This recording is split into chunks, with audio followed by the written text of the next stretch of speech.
Your location is a critical factor in the modern-day data-driven marketing industry. By tracking every square foot of your whereabouts, ad networks can link what ads you see online with specific stores you visit in real life. Location tracking isn't just a price tag of apps that need your location to deliver their features, like maps, weather apps, or search engines. Even apps that have nothing to do with location services are all in on tracking where you are and monetizing your data. Toggling off location services in your settings manager will only affect about 1 in 5 of the major tracking mechanism we'll cover in this video. Alongside GPS, we'll also be looking at how your cellular radio, Wi-Fi, Bluetooth, and even ultrasonic cross-device tracking using your microphone can leave a permanent record of your location history. This is all the ways your phone tracks your location. If you wanna find me, please just send me location. Let's get the obvious out of the way first. GPS. Every modern phone is enabled with a GPS receiver that communicates with the Global Navigation Satellite System or GNSS network. To determine your precise location, your phone has to receive microwaves from at least 4 satellites in orbit. The distance to each satellite estimates your phone's receiver's exact longitude, latitude, elevation, and time.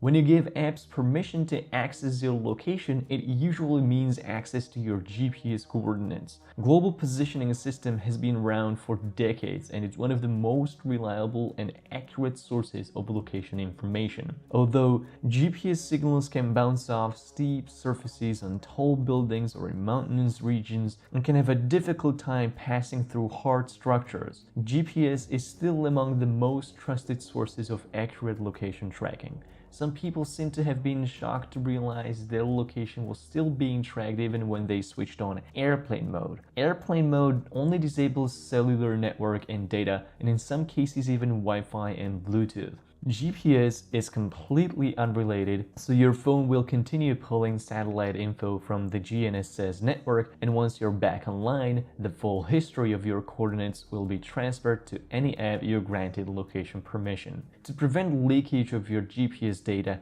downgrade location permissions to while using the app or only this time. You can go full hammer mode and disable location services entirely in your phone's settings. But wait!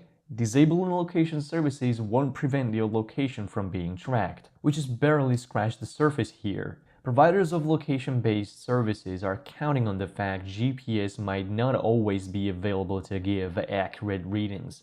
That's where radio triangulation comes into play. Unless on airplane mode, your phone is constantly broadcasting its identity and presence to nearby devices. It's looking for cell towers to connect to, and when it finds one, it leaves a data trail on both your phone and the provider of that cell tower. Addresses of these cell towers can be used to estimate your approximate location. The closer you are to more cell towers, the more accurate readings can be estimated. The strength of signal from each cell tower determines the distance between your phone and that tower, which further narrows down your position. Because cell towers are essentially providing a basic functionality for your phone, there is no non-radical way of eradicating this tracking method.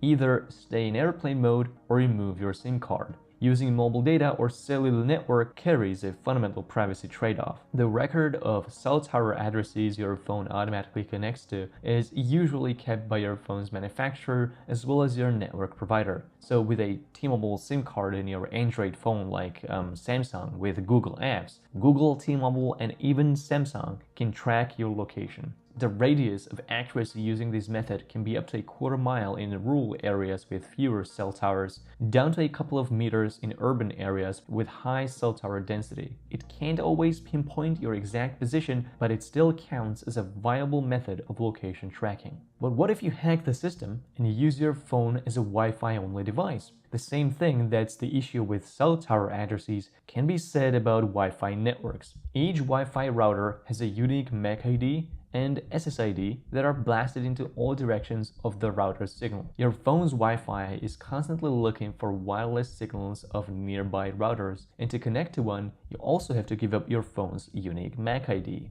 Any network you connect to can potentially identify you and even track all the networks you connected to in the past unless you deleted them from your phone. To mitigate Wi-Fi network operators from recognizing your device, you should enable MAC address randomization if your phone supports it. Graphene OS on my Pixel phone supports full randomization, which means my phone will not be recognized by Wi-Fi networks as the same device. Connecting to the internet is also going to leave a record of your IP address at your internet service provider and with the websites or apps you're using. IP addresses are unique to your Wi-Fi router. Your IP address reveals your position within the radius of your router's signal. The only reliable way of securely hiding your IP address from apps and services is to route all your traffic through Tor network. On Android, this can be done by installing Orbot, then in your network's advanced options, configure manual proxy settings and change proxy hostname to localhost and proxy port to 8118. Alternatively, you can use a trusted VPN service, but this is not nearly as reliable as using Tor. When you're outside, disable your Wi-Fi when it's not in use, forget old networks, and disable Wi-Fi scanning in your settings to prevent services and apps on your phone from scanning for nearby networks to track your location even in airplane mode.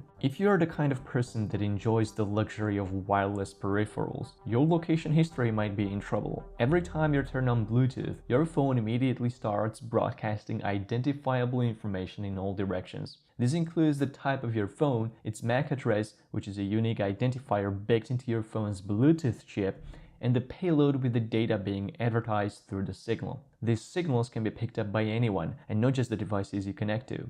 The accuracy rate of Bluetooth depends on many factors, but since Bluetooth 5.1 released in 2019, support for radio direction finding enhanced the accuracy down to 1 centimeter. This is an incredibly precise rate, and it's why businesses and organizations are beginning installing Bluetooth beacons in their buildings to collect unique identifiers from unsuspecting visitors. This beacon system is present in hotels, hospitals, malls, taxis, public transport vehicles, museums, or even on billboards, and their beacons are tracking millions of people. Even pandemic contact tracing apps are using Bluetooth to send alerts to phones in proximity with positively tested people. Many retailers are using Bluetooth beacons to track shoppers and build features. The hottest Bluetooth solution that retailers currently love to experiment with would send you a discount coupon straight to your phone whenever you are near a specific shelf in the store. Retailers don't even need you to install their apps for the purpose of driving ads. Such an opt-in mechanism would be a lot of missed opportunities. Did you install one of the popular news or weather apps? It might have been infested with a secret code that make your phone broadcast its presence to the beacons it passes by. Many of these apps have been paid by Bluetooth beacon companies to embed this code in their apps, either for a usual form of payment such as money or detailed profiles on their users. Bluetooth beacons track your location in an especially sensitive way. They can precisely pinpoint not just your position, but also how long you stayed at a place. Such detailed data is used by advertisers to drive their product campaigns and measure ad reception. Anytime you plug in those wireless earbuds, your data is on sale. And don't kid yourself, this is a problem equally on iPhones as it is on Android. Apple was the first company that created a Bluetooth system of commercial surveillance. It was Apple alongside Google that remotely updated your phone with the latest Bluetooth tracking technology that can be used by third-party developers and governments to build contact tracing apps. Both Apple and Google conduct their own beacon surveillance side by side, an unknown number of companies providing beacons to businesses and organizations for detailed surveillance. To make the marketing point about protecting your privacy, developers of Bluetooth tracking technologies often claim they only collect anonymous data or that they randomize your Bluetooth identifiers. It is true that on the software level, both your Bluetooth MAC address and your universally unique identifier can be randomized. However, anyone with access to your Bluetooth information can still collect these randomized data points and enrich them with other, more identifiable data, such as your phone number or physical address. And they can also run their own Bluetooth beacons to collect your Bluetooth location at any time they want. And even if all they had was your Bluetooth location data, researchers from MIT demonstrated how easy it is to de-anonymize mobility data. Using an anonymous database containing only location data, researchers were able to re-identify 55% of individuals after 1 month of collected data. And if you rush to disable your Bluetooth, beware that this is not enough to stop apps on your phone from tracking your location. You need to disable Bluetooth scanning as well, which is on by default, and it works even if you turn off Bluetooth. If you now decided to turn your device into an overpriced brick, hold on just a bit more, because the creepiest feature is yet to come: ultrasonic cross-device tracking. Any retail store, venue, or website you visit could be emitting high-frequency tones in their ads, and any ad on your phone with access to your microphone can pick up these inaudible sounds and profile what ads run near your position. Similarly to Bluetooth beacons, many popular apps and games are loaded with the eavesdropping code, listening to high-frequency sound-emitting beacons wherever you go. These tones can be picked up from any broadcast, including TV, radio, and any internet medium. This is actually how your phone is secretly listening to you, not by listening to what you have to say, but what everything around you has to say to your phone's microphone in frequencies high enough to be inaudible to human hearing. Ultrasonic cross-device tracking is so clandestine and effective, it can even de-anonymize Tor users.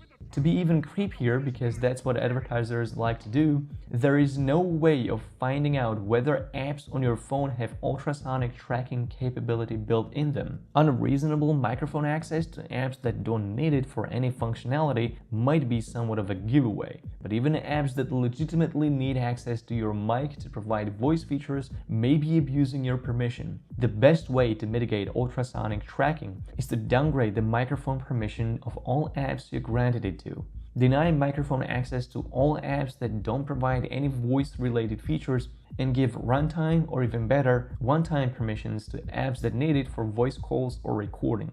Giving up your identity and location data to a retail store that might send you a discount on those cookies you frequently buy may sound like a good trade-off, but that transaction may also reach your health or life insurer, who may decide to raise your fees because your unhealthy eating habits are a predictor of future healthcare costs. Data collection isn't happening to benefit you, it's happening to make advertisers more money. When nothing is free, and if it is, you are the product. By protecting your privacy, you might also be saving money. So if this video helped you learn more about location tracking and how to mitigate it, leave a like and comment, subscribe and join my channel, and support me on Patreon. Have a good one.